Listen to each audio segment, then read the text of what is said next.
आज के इस परिचर्चा में सभी सुधीजनों का स्वागत है। आज का हमारा विषय श्री अरविंद, राष्ट्र के एक आध्यात्मिक पुरोधा। 3 मई 1908 के वंदे मातरम के साप्ताहिक संस्करण के संपादकीय में श्री अरविंद ने स्वतंत्र भारत के उद्देश्य की कल्पना इन शब्दों में व्यक्त की थी। संसार को भारत की आवश्यकता है, स्वाधीन भारत की। अब उसे वेदांत के सिद्धांतों के अनुरूप जीवन को ढालना है और विदेशी शक्ति और विदेशी सभ्यता के साये से आक्रांत रहते हुए वह इसे कर नहीं सकता। जब तक अपने जीवन की व्यवस्था उसके अपने हाथ में न हो तब तक वह ऐसा नहीं कर सकता। उसे अपना जीवन स्वयं जीना चाहिए, किसी विदेशी साम्राज्य के जीवन का अंग बनकर या अधीन रहकर शासित जीवन नहीं। श्री अरविंद की दृष्टि में राष्ट्रवाद केवल एक आंदोलन तक सीमित नहीं है, वह आस्था का विषय है, वह मनुष्य का धर्म है। भारत एक आध्यात्मिक राष्ट्र है। यहाँ के राष्ट्र जीवन की समस्याओं का समाधान, भावी चुनौतियों का उत्तर आध्यात्मिक आंदोलनों से ही निकलेगा। आध्यात्मिक जागरण भारत में राष्ट्र जागरण की अनिवार्य पहली शर्त है। भारतीय समाज का सामूहिक मन आध्यात्मिकता में ही रचता बसता है। स्वतंत्रता संग्राम में मरने वाले अनेक क्रांतिकारियों और सत्याग्रहियों की प्रेरणा आध्यात्म ही थी। मसलन खुदीराम बोस का श्रीमद् भागवत गीता को लेकर फांसी के फंदे पर झूलना आध्यात्मिक जीवन न होकर क्या है? महर्षि अरविंद के अनुसार स्वराज यानी सेल्फ गवर्नमेंट की मांग राष्ट्रवाद का स्वाभाविक अंग है, क्योंकि कोई भी राष्ट्र विदेशी सत्ता के आधिपत्य में रहकर अपने विलक्षण व्यक्तित्व और स्वतंत्र अस्तित्व को कायम नहीं रख सकता। उन्होंने कहा कि अंग्रेजी संस्कृति भौतिकवादी यानी मैटेरियलिज्म से प्रेरित है। भारतीय संस्कृति को आध्यात्मवाद यानी स्पिरिचुअलिज्म में अगाध आस्था है। सच्चे राष्ट्रवाद की भावना ही भारतीय संस्थाओं और संस्कारों को नष्ट होने से बचा सकती है। यूरोप की नकल करके भारत अपना पुनरुत्थान कभी नहीं कर सकता। राष्ट्रवाद की इस संकल्पना का प्रयोग करते हुए श्री अरविंद ने भारत के राष्ट्रीय आंदोलन के लक्ष्य की नई परिभाषा दी। इसका ध्येय केवल औपनिवेशिक शासन कॉलोनियल रूल की जगह स्वशासन यानी सेल्फ रूल स्थापित करना नहीं था, इसे राष्ट्र का पुनर्निर्माण करना था। राजनीतिक कार्यक्रम इसका एक हिस्सा था। इसका परम लक्ष्य आध्यात्मिकता का साक्षात्कार यानी रियलाइजेशन ऑफ स्पिरिचुअलिटी था, क्योंकि वही भारत को फिर से एक महान और स्वतंत्र राष्ट्र के रूप में प्रतिष्ठित कर सकता था। श्री अरविंद ने दावा किया कि भारत अपनी आध्यात्मिक चेतना के बल पर संपूर्ण मानवता को मुक्ति का मार्ग दिखा सकता है और यह उसका कर्तव्य भी है। महर्षि अरविंद ने अपनी सुप्रसिद्ध रचना भवानी मंदिर में वर्णित करते हुए लिखा था, हमारी मातृभूमि क्या है? वह एक भूमि का टुकड़ा ही तो नहीं है, न वाणी का एक अलंकार है और न मस्तिष्क की कल्पना की एक उड़ान मात्र है। वह एक महान शक्ति है जिसका निर्माण उन करोड़ों एककों की शक्तियों को मिलाकर हुआ है जो राष्ट्र का निर्माण करते हैं। श्री अरविंद मानते थे कि राष्ट्रीयता कोई राजनीतिक आंदोलन नहीं है, वह तो हमारा धर्म है। उनका यह भी विश्वास था कि राष्ट्रीय आंदोलन के असली नेता स्वयं भगवान होते हैं। कालक्रम में जो नेता प्रकट होते हैं उनकी नियुक्ति स्वयं भगवान ही करते हैं। बुद्धिवादियों को यह बात विचित्र सी लगेगी और यह भी संभव है कि कुछ राष्ट्रीय आंदोलनों पर श्री अरविंद की यह उक्ति फिट नहीं बैठे, किंतु जहां तक श्री अरविंद का प्रश्न है, यह उक्ति उन पर पूरी तरह लागू होती है, क्योंकि श्री अरविंद का जन्म राजनीति के लिए नहीं, उससे कहीं ऊंचे और महत्तर कार्य के लिए हुआ था। फिर भी भगवान ने उन्हें 5 वर्ष की अल्प अवधि के लिए राजनीति में भेजा और फिर उन्हें एकांत में वापस बुला लिया। लेकिन इस छोटी अवधि में उन्होंने जो मार्ग तैयार कर दिया कि तकरीबन 150 साल भी वैश्विक पटल पर उस अग्रदूत की तलाश जारी है। श्री अरविंद निष्क्रिय प्रतिरोध की पद्धति द्वारा भारत की स्वाधीनता के उपदेशक थे।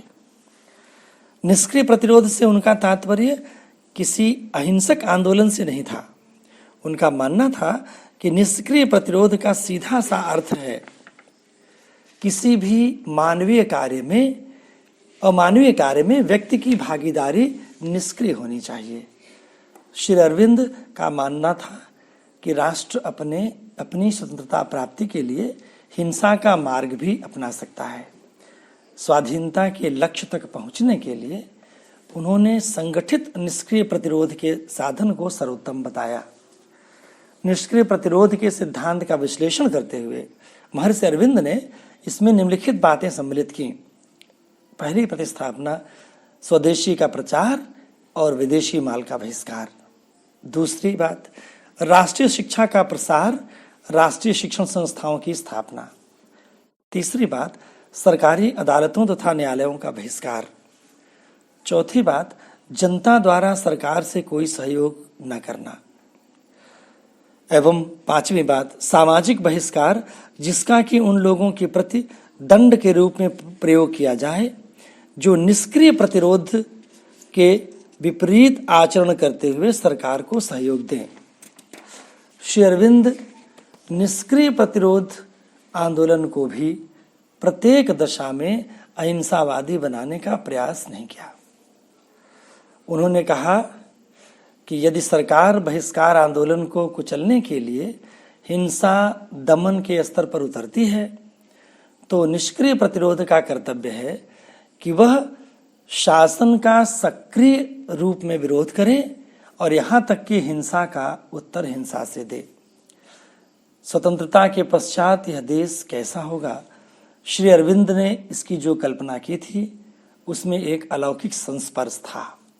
उन्होंने जिस भावी भव्य भारत का चित्र रेखांकित किया था वह आध्यात्मिक था। उन्होंने स्वतंत्रता को ईश्वरीय योजना की पूर्ति का एक उपकरण माना था। अपने एक भाषण में उन्होंने कहा था, स्वराज्य औपनिवेशिक प्रशासन का कोई अन्य रूप नहीं है। यह तो हमारे राष्ट्रीय जीवन की सिद्धि है। हम उसी की खोज में लगे हैं।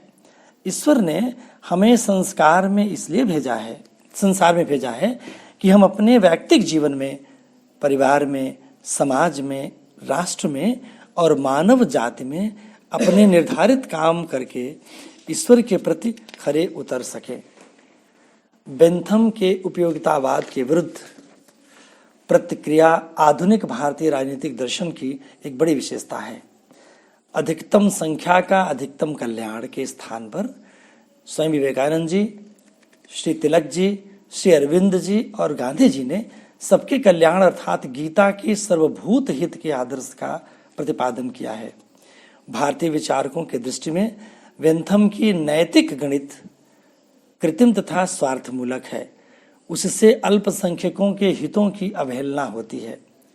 सुख तथा कष्ट की अपेक्षा सब प्राणियों के कल्याण को नैतिकता की सर्वोच्च कसौटी मानना चाहिए।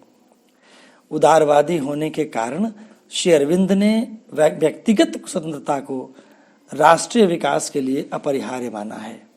उन्होंने 3 प्रकार की स्वतंत्रताएं बताई हैं। पहला राष्ट्रीय स्वतंत्रता है जिसे विदेशी नियंत्रण से मुक्ति कह सकते हैं। दूसरा आंतरिक स्वतंत्रता है जिसमें किसी व्यक्ति के निरंकुशवाद अथवा किसी वर्ग अथवा वर्गों के सामूहिक नियंत्रण से मुक्ति हो, स्वशासन प्राप्त करना सम्मिलित है। तीसरा व्यक्तिगत स्वतंत्रता है जिसके अंतर्गत व्यक्ति के समाज अथवा शासन के अनावश्यक तथा स्वेच्छाचारी नियंत्रण से मुक्त होने का अभिप्राय सन्निहित है। श्री अरविंद का मानना है कि व्यक्तिगत स्वतंत्रता से ही राष्ट्र की सर्वांगीण प्रगति सुगम हो जाती है। श्री अरविंद का मानना था कि यदि मानव का चरम विकास करना है तो हमें राज्य के विचार का अतिक्रमण करके यह स्वीकार करना होगा कि संपूर्ण मानव जाति एक इकाई है। इस प्रकार श्री अरविंद ने हमारे समक्ष मानव एकता का एक महान आदर्श प्रस्तुत किया। महर्षि अरविंद ने बहुत पहले जिस विश्व संगठन की स्थापना की बात की थी, आज संयुक्त राष्ट्र संघ, विश्व बैंक, दक्षेस आदि उन्हीं की कल्पना के रूप हैं। महर्षि अरविंद का मानना था कि संगठन 2 स्तरों पर विश्व संगठन की स्थापना संभव है। पहला, स्वतंत्र राष्ट्रों को स्वयं संगठित होने की आवश्यकता है, और दूसरा, इसके पश्चात संगठित राष्ट्रों को पारस्परिक मतभेद एवं स्वार्थ भुलाकर विश्वत्व अथवा अंतर्राष्ट्रीयता का दृष्टिकोण विकसित करना है। इन दोनों स्तरों को पार करके ही विश्व संघ स्थापित हो सकता है, जो मानवीय एकता का आदर्श प्रतिरूप होगा। उदाहरण के लिए, श्री अरविंद की राष्ट्रीय भावना अंग्रेजों के प्रति घृणा से उत्पन्न नहीं हुई थी। घृणा तो उन्हें न किसी देश से थी न संप्रदाय से।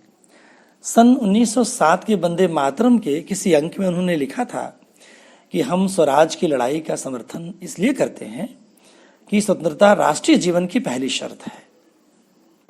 दूसरा कारण यह है कि स्वराज्य के बिना राष्ट्रीय जीवन का विकास नहीं किया जा सकता। तीसरा कारण यह है कि मनुष्यता की उन्नति का जो अगला सोपान है वह आदिभौतिक नहीं है, आध्यात्मिक, नैतिक और मनोवैज्ञानिक उन्नति का सोपान होगा। और इस सोपान पर नेतृत्व स्वतंत्र एशिया, विशेषतः स्वतंत्र भारतवर्ष को देना होगा। भारत को स्वराज इसलिए चाहिए कि उसे जीना है, स्वराज इसलिए भी चाहिए कि उसे सारे संसार के लिए जीना है। महर्षि अरविंद ने देश को जगाने के लिए कुछ भी उठा नहीं रखा, लेकिन देश जब पूर्ण रूप से जागृत हो गया और महर्षि अरविंद को यह विश्वास हो गया कि अब भारत स्वतंत्र हो जाएगा, वे राजनीति को छोड़कर इस उद्देश्य से एकांत में चले गए कि राजनीति से ऊपर उठकर वे किसी बड़े ध्येय के लिए काम कर सकें।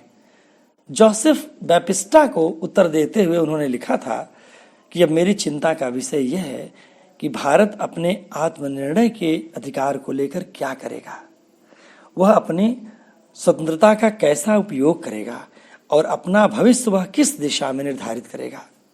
महर्षि अरविंद ने धर्म और आध्यात्मवाद का प्रयोग भारतीय जनमानस की जागृति के उद्देश्य से किया। उन्होंने धर्म को अन्याय के विरुद्ध संघर्ष का प्रेरणा स्रोत बनाकर एक नई भूमिका सौंपी। ठाकुर रविंद्रनाथ का कथन सत्य था कि महर्षि अरविंद ने जीवन को अस्वीकार नहीं किया था। इससे भी अधिक यह कि उन्होंने पूर्ण निश्चय के साथ पृथ्वी पर मनुष्य के लिए महानतम जीवन की खोज हेतु राजनीति से संन्यास लिया था। श्री अरविंद ने जीवन के अनुभवों को बहुत करीब से देखा और उसका आकलन कर किसी निष्कर्ष पर पहुंचे। यही कारण है कि भारतीय राष्ट्र के निर्माताओं में उनका उच्च स्थान है। महर्षि अरविंद ने व्यक्ति की स्वतंत्रता के लिए राष्ट्र की स्वतंत्रता का आह्वान किया और समस्त राष्ट्रों की स्वतंत्रता का समर्थन करते हुए सबके प्रति बराबर सम्मान का परिचय दिया। उन्होंने संपूर्ण मानवता के उद्धार का पथ प्रशस्त किया। आत्मा की शक्तियों में विश्वास रखने वालों के लिए श्री अरविंद के राजनीतिक दर्शन में गंभीर संदेश निहित है। विश्व कल्याण में उनकी भूमिका सराहनीय है। बहुत बहुत धन्यवाद।